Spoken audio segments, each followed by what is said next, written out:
Hi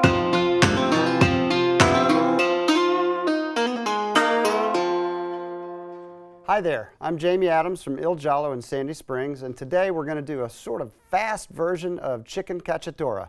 Everybody always thinks about it, it's got to go in the oven for hours and hours and hours, but today we're going to do a quick version with this beautiful chicken breast from Springer Mountain.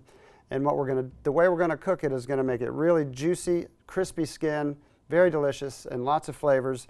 And then we're going to make the classic mushroom and onion and tomato and bring it all together for a great dish. So let's get started. So the first step is we've got a nice clean chicken breast here. We're going to get some salt on it on both sides. And we're going to get a little fresh ground pepper. After you've touched your chicken, you want to be sure that you wipe your pepper grinder off.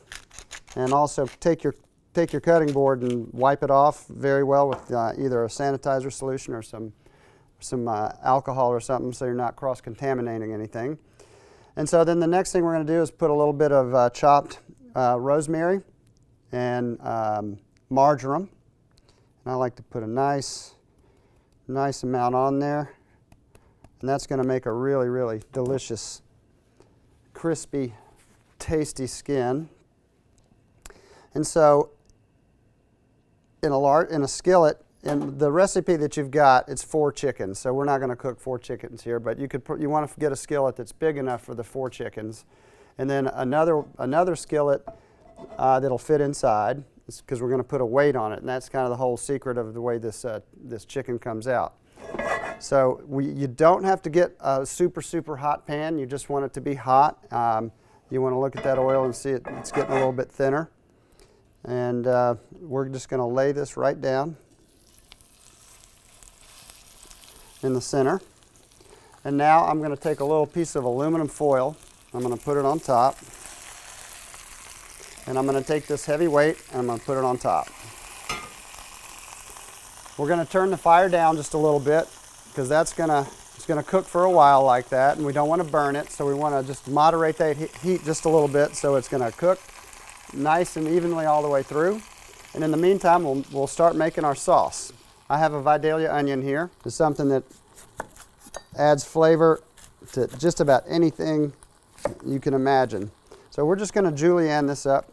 I'm getting my pan hot right now, and we're going to slip some onions and garlic in there real quick. We're using a really nice Zwilling Hinkles knife. Good German blade, keeps its edge.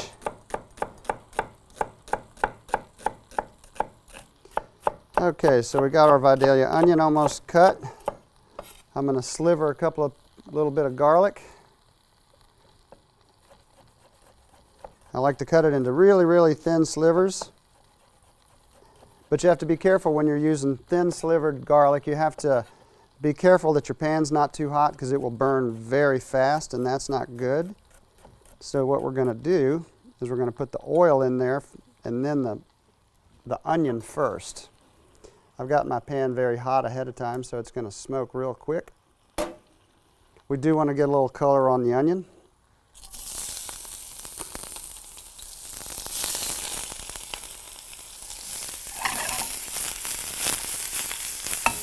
And now we're going to add the garlic to that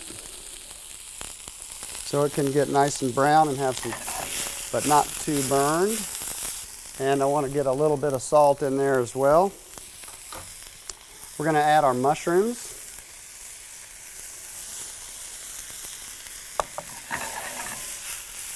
And it seems like the pan is very full, but as it cooks, it's all going to shrink down a little bit. I'm going to get a little bit more oil in there.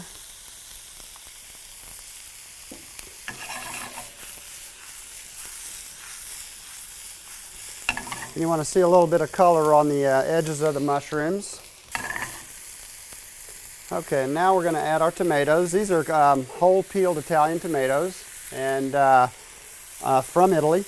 They also make some great ones in California these days, but I'm still using the Italian tomatoes. They've got the great amount of sweetness and the right kind of acid. It works very well in lots of different dishes. We're also going to put a little bit of, just a couple of little pieces of dried porcini in there as well. And then we're going to add just a little bit of chicken stock. Okay, and we're going to turn down the heat. Now I'm also going to put a little rosemary sprig and a little sprig of marjoram in there, and that's going to help season that little ragu that we're making. And we're going to let this cook for about 10 minutes. Okay, so our chicken is almost done.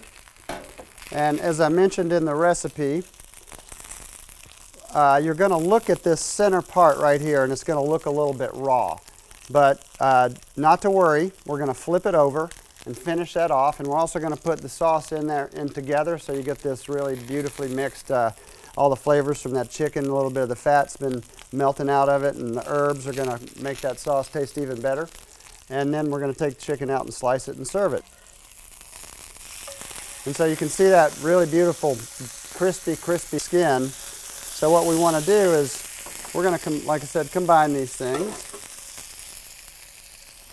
But do not get the sauce over the skin, because it won't stay crispy any longer if we've gotten it over the skin. So we're carefully going to just combine that like so. Got a little extra chopped herbs that we're going to toss into there. Make it nice and pretty. Turn the flame off. Going to pull that out. We're going to put the sauce in the plate. And now we're going to slice the chicken. I like to slice it on a bias.